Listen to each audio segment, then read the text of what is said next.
Welcome to Simply Joy by Kristen. I'm Kristen and I am so glad you are here. Let's create a few pages in my art journal, chat about this spring festival, as well as show you the demos that I created during it. Oh, and I made some updates to the Connie wall. So let's get going because I want to share it all with you. Let's start by laying down some book pages to create a base for the very first layout. I am showing you the whole process of me working through and creating the layout I liked before I decided to decoupage it down with liquid patina. Next up, I decided to create a flower using book pages, or at least the petals, but it blended in way too much with the background. And so I took a white bag, when you're buying something, and I tore a piece of it off just to create a little bit of a barrier. And then I decided I needed to add a little color back into it because I had toned it down too much. And so I pulled out some gouache paint and I gave some color to the flower.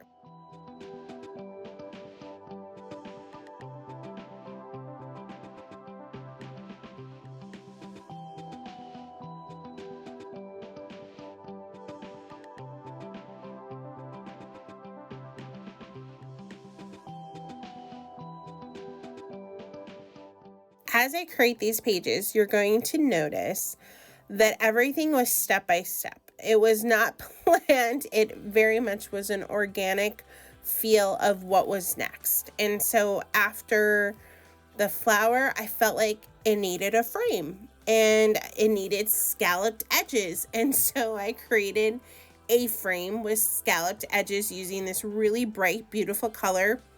But then I felt like it was too bright. So then I toned it down with black. Oh, and then I felt like it needed balance on the other side, so I made some white flowers. So you're just going to notice that as I'm choosing to do things, it's just like one thing, like, oh, now I'll do this. Oh, now I'll do this.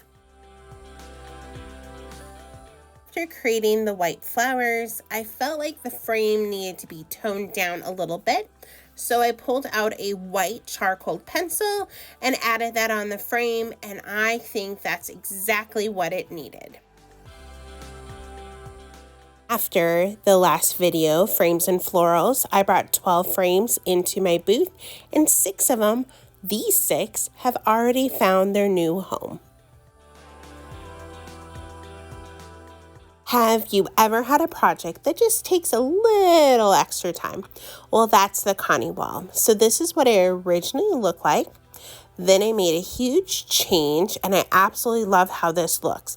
But I recently added one more element to it, and I love how it looks. So stay tuned later on in this video to see what I did.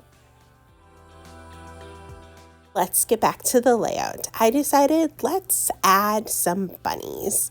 This is a vintage book that was damaged. A lot of the pages had red pen all over them. Oh, it was so sad, but I was able to salvage some of the images, which you are going to see me use in this layout, and I think they're so adorable. Actually, as I was doing this, it made me think of Hopper. So we had a little bunny outside of our apartment that we would watch for almost every day during this summer. And here's Hopper. And it's just, one of those things that takes you down memory lane.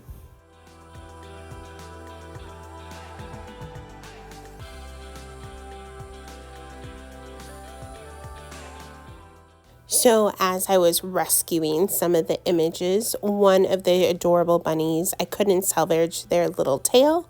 So I took out a piece that I had cut off that embroidery floral pansies from the last video, and I made a tail out of that. So it's really kind of cool when you can salvage one thing from something else. I actually purposely picked a part that had a stain on it. I just felt like it was just part of the story.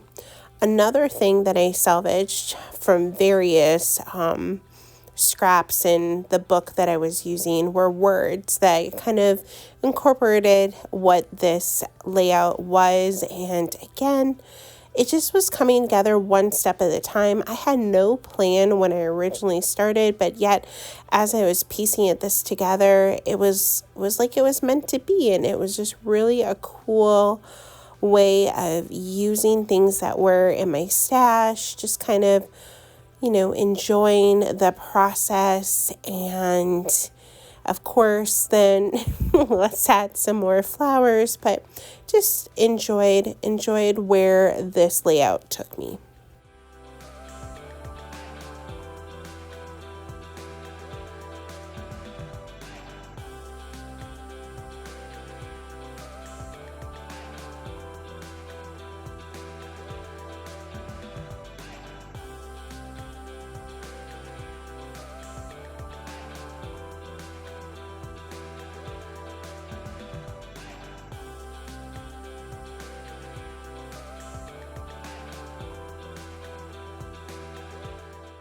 Time to get back to the Connie wall. Here are some new papers that I just got in, for the season, some bright colors. But as you can see, I am filling up the wall. So my new element was acrylic clear shelves. And these shelves allow me to manipulate where I have my samples on the wall. So I can have a sample right next to the paper. It's so perfect, and I cannot wait to keep, tweaking this or that on it, but it is getting so close to the vision that I have for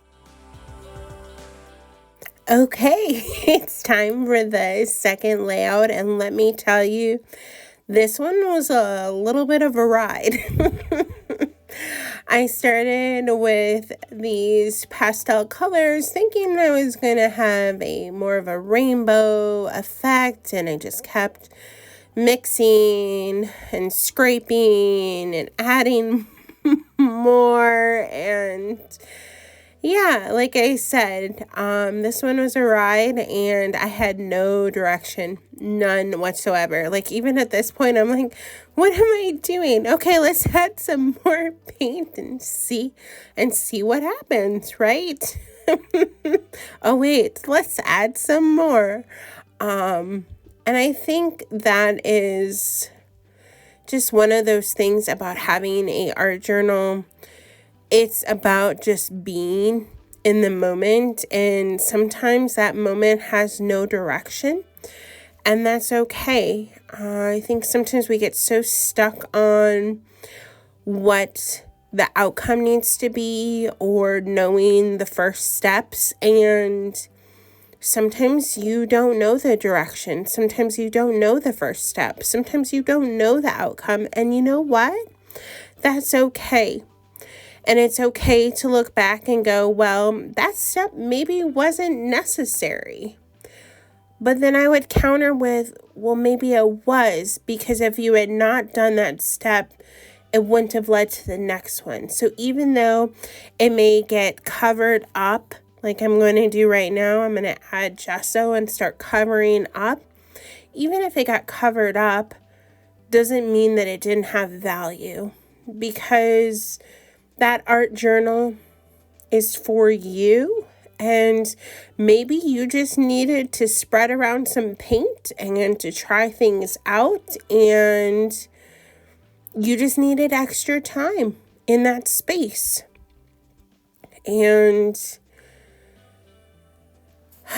I, at this moment, was like, okay, let's take out black, because that's a good contrast. And again, I didn't really know what I was doing or where it was going. I didn't even have a focal point of like, oh, this is going to be the star of the show later. And then right here, I made that part and I did not like it. And I tried to make it work. And then suddenly it was like, forget this. Forget this. And I started just putting black paint right on top of it. Yep. Let's start over. But the thing is, if you look closely, I couldn't fully cover it up. And again, those steps underneath led me to this step, and they were valuable. They were part of the process. And as I'm letting that sit, let's head over to the Spring Festival. So the Spring Festival was a beautiful day. It was sunny. It was below the average, so it wasn't overly hot. However, there was some wind, and my husband was trying to get a video, and it just like, I was like, this is not working. This is not working. But anyways, I was able to start 3 samples, 3 demos, one with the bunny. So let's bring it home and finish it up. I just saw this bunny and knew she needed a bow, and I just kept working with it till I was happy with it. Then I had demoed another one of the journals. However, the wind took this one and the corner got a little damaged, so I do not think that this one will be for sale. Most likely this one's going to be for me. So I chose a quote that I just felt inspired by, and of course tied it up with some sari silk, but most likely this one will stay with me because it did get a little damaged from the wind. And then I had one more, and that was the baby bird one. And I went back and forth whether I should keep all 3 birds or 2 birds with the branch, because it was either the branch and 2 birds or the 3 birds and no branch. And I actually asked Eddie about it, and we both decided that it needed the branch, and I think it was perfect. However, the branch was not long enough, so I had to extend it with some paint. And this is where I ended at the Spring Festival. So let's bring it home and let's finish it out. So a little girl, her name was Nora, was at the Spring Festival, and she told me she felt like the birds should be singing. And I was like, I actually was thinking of making them some music notes. And then she was like, but their mouths are closed, their beaks are closed, so how could they be singing? I said, well, maybe their song was so lovely and so inspiring that it just lingered longer in the air. And so that was my answer to little Nora. But I painted them black, and then I added some gold paint, and then I didn't like the color of gold because it was a little different than the gold that I had on the edge, and so I took my paint pen and added on top of that. So let's go back to the journal, and this time I decided to take out a smaller paintbrush because I learned from the last time, and I decided let's make the vines in white. And I just started making them, and I added more, and I added more. And before I knew it, the entire page was covered in them. And I really liked how this looked. And then I decided, what if I added some dots here and there?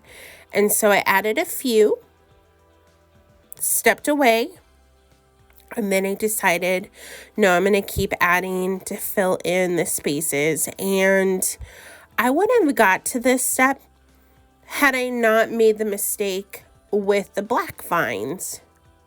And so again, I think those first steps were exactly what I needed, because when I look at this background that I created between the 2 pages, I really love how it turned out. But I didn't know this is where I was going to go. And then I had that little bird, and I knew that little bird was going to have a home. But I didn't know that little bird's home was going to be on my journal page. And so it just felt like a full circle. And of course, because I did music notes on my little sample, my little demo with the other 2 birds, this one also needed to be able to sing. And then I asked myself, did it need more on this page? And then I felt like no. The ride, the journey of that one was its story. Hello, friend. I am so glad that you are here today. And I'm hoping between my layouts and my demos and my Connie wall that you will gain some sort of inspiration and encouragement to go out and create just for you, just for fun. Stretch that creativity, see what's out there, and to not feel limited in the process. There's just no words to thank you for being here, being a part of my journey, and inspiring me to keep going. I look forward to seeing you in the next video, which is going to be on June 6th, and I'm pretty sure that it's going to be part 2 of my favorites. Until next time,